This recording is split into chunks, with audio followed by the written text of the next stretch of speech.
Vous connaissez sans doute les expériences de mort imminente, que l'on appelle aussi EMI, ou NDE dans les pays anglophones. Si ce n'est pas le cas, pour résumer, l'expérience de mort imminente arrive lorsque l'on est déclaré cliniquement mort, parfois simplement quelques secondes, pour ensuite revenir à la vie. Beaucoup de personnes déclarent que lors de ce court trépas, ils y auraient vu un long tunnel blanc, ou des proches défunts les saluant, parfois même les deux. À partir de là, nous pouvons donc appeler ça une EMI. J'ai vu beaucoup de témoignages sur le net, suite à l'EMI que j'ai moi-même expérimenté. La très grosse majorité des personnes en ayant fait l'expérience parlent d'avoir vu le paradis. D'autres encore, en très petit nombre, parlent d'avoir pu fouler le sol des enfers. Généralement, ces personnes changent radicalement de comportement dans la vie et adoptent un style de vie beaucoup plus sain. Ce qui est totalement compréhensible dans un sens, puisque voir les enfers lors de notre propre mort indique avec certitude que l'on n'a pas été un bon samaritain dans la vie. Seulement, mon expérience à moi était vraiment différente de ces deux-là. Ce que j'ai vu n'a jamais été mentionné par qui que ce soit. Mon expérience a été des plus terrifiantes, et j'aurais préféré 1000 fois voir les enfers. Si ce que j'ai vu lors de ma mort est réel, alors, je suis désolé de vous annoncer ça de cette manière, mais j'ai bien peur que nous sommes tous en grave danger. Pire encore, même la mort, qui est censée être le repos éternel, ne sera en réalité que le début de nos problèmes. Tout a commencé un soir alors que je rentrais du travail très tard.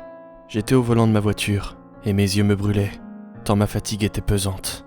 J'avais fait quelques heures supplémentaires, mais je m'inquiétais pas, car dans les faits, je n'étais qu'à 2 km de chez moi en voiture, et je connaissais la route par cœur, après avoir fait ce trajet 4 longues années. Seulement, le destin réserve parfois quelques surprises inattendues. Il suffit parfois d'un simple coup de vent pour faire basculer votre vie tout entière. La route n'était pas éclairée, et le panneau d'avertissement était couché sur le sol à cause des nombreuses bourrasques. Je n'ai donc pas vu l'engin qui débordait de la route, et le petit problème d'éclairage de mes phares ne m'a pas aidé non plus. Je suis rentré dedans, de plein fouet, à plus de 80 km/h. Le pire dans cette histoire, c'est que le temps est passé très lentement. J'étais conscient, alors que ma tête me faisait atrocement mal. Dieu merci, je ne sentais plus mes jambes, mais mes bras en revanche me faisaient hurler de douleur. Je suis resté dans cet état, agonisant, seul dans la carcasse qui était devenue ma voiture, durant 2 longues heures. Je crois que quelqu'un m'a vu au bout d'1h30 environ, car après ces 120 minutes de souffrance, j'ai vu les gyrophares des ambulanciers. C'est à ce moment-là que j'ai enfin lâché prise, et que je suis tombé dans la conscience. La suite, je l'ai entendue alors que j'étais sur le brancard. Je reprenais et perdais conscience sans arrêt, et il m'arrivait d'entendre des personnes discuter de mon état. C'est ma tête qui était la plus atteinte, mais également mes coudes. Je me souviens avoir été étonné qu'il n'ait pas parlé de l'état de mes jambes, qui pourtant semblaient cassées toutes les deux. J'ai ensuite été placé dans une salle blanche, et j'ai alors compris que c'est là que tout allait se jouer. Je n'arrivais plus à parler, donc je ne pouvais même pas répondre aux questions qu'ils me posaient. Ils étaient sur le point de m'opérer, et avaient sûrement besoin de plus d'informations sur moi. Je me sentais partir, alors qu'ils posaient le masque sur mon visage.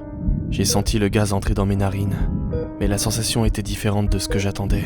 Je savais que je n'étais pas sur le point de m'endormir, car j'étais plutôt sur le point de mourir. J'ai eu le temps d'entendre un petit mouvement de panique verbale autour de moi, et mes yeux se sont fermés. La dernière chose que j'ai entendue, c'était « Vite, le défibrillateur !» Et là, le noir total. Je sentais que je n'étais plus avec eux dans la salle. Je ne souffrais plus. Je ne ressentais plus aucune peine. C'était le vide, le néant. Plus aucune joie, plus aucune souffrance. Tout s'était évaporé. Dans le vide, j'ai remarqué un tout petit point d'une blancheur éclatante au loin. Il se rapprochait, ou peut-être était-ce moi qui me rapprochais de lui. Je n'en savais rien, et peu importait. Le point devenait de plus en plus gros, et c'est de cette manière que j'ai remarqué ce que c'était. Un tunnel blanc. Le tunnel semblait si long qu'il en était impossible d'en voir le bout. On aurait dit un assemblement de nuages tourbillonnants, et la lumière qui en émanait était vraiment très forte, mais n'agressait pas les yeux. Je suis entré à l'intérieur et ai été comme aspiré par celui-ci. Tout est allé extrêmement vite, et je me suis retrouvé au bout de ce dernier en un temps éclair. D'abord, je ne voyais que de la blancheur. Je me suis alors frotté les yeux et ai remarqué qu'il y avait bien un sol sous mes pieds. Une sorte de carrelage, d'une propreté absolue. Mes yeux ont commencé à s'habituer à la blancheur soudaine, et j'ai vu la pièce dans laquelle je me trouvais.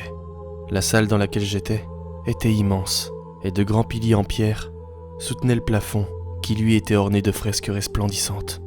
Au bout de cette pièce, j'y ai vu un homme, assis, me souriant. Son visage aspirait la confiance la plus totale.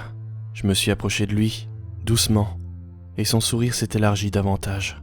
Je lui ai demandé qui il était, mais surtout, si j'étais bel et bien mort.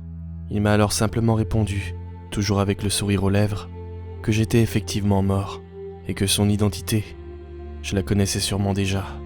Il m'a pris par le bras et m'a fait sortir de la grande salle. Il a poussé 2 immenses portes et m'a alors dit « Bienvenue au paradis ». Devant moi, il y avait la ville la plus magnifique que je n'avais jamais vue. J'ai encore aujourd'hui la certitude que jamais un humain aurait pu imaginer une citadelle aussi resplendissante, tant c'était difficile à représenter dans le cerveau humain. Les bâtiments étaient parfaitement droits et propres. Je pouvais y voir de nombreuses fontaines, de grands jardins et de magnifiques statues représentant cet homme que je venais de rencontrer. Je lui ai demandé où je pouvais aller, et sans attendre, il m'a fait descendre les longues marches menant à la magnifique citadelle. Et en bas de ces marches, j'ai vu ce qui m'y attendait. Ma maman et mes grands-parents étaient là. J'ai senti une boule dans ma gorge, et j'ai été pris d'une grande émotion de joie, mélangée à la surprise. J'ai franchi les dernières marches en courant, et leur ai sauté dans les bras, pour les serrer fort contre moi. Je crois avoir pleuré un long moment, avant qu'enfin, ma mère ne se décide à me faire visiter la citadelle. J'aurais pu rester là pendant une année entière, sans bouger, tant j'étais heureux de les avoir retrouvés. Alors que l'on marchait sur les magnifiques pavés de différentes couleurs, j'ai remarqué bon nombre de personnes autour de nous. Il y avait plusieurs personnes qui se retournaient pour nous regarder, mais qui semblaient également surveiller les lieux scrupuleusement. On aurait dit des sortes de vigiles. Ma mère les regardait du coin de l'œil, et mes grands-parents préféraient garder la tête baissée. Toute ma famille souriait, mais quelque chose me dérangeait. J'avais le sentiment que ce sourire était forcé, car à chaque fois que l'on passait à côté d'un des vigiles qui nous regardait, ma mère semblait renforcer davantage son sourire, comme pour lui montrer que tout allait bien. Pendant ma marche, j'ai également entendu des bruits étranges autour de moi. Dans les immenses maisons, j'arrivais à y percevoir de nombreux rires, mais pas seulement.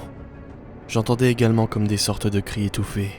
Nombreux étaient les gens penchés à leurs fenêtres pour nous regarder passer, et l'un d'eux m'a même regardé intensément.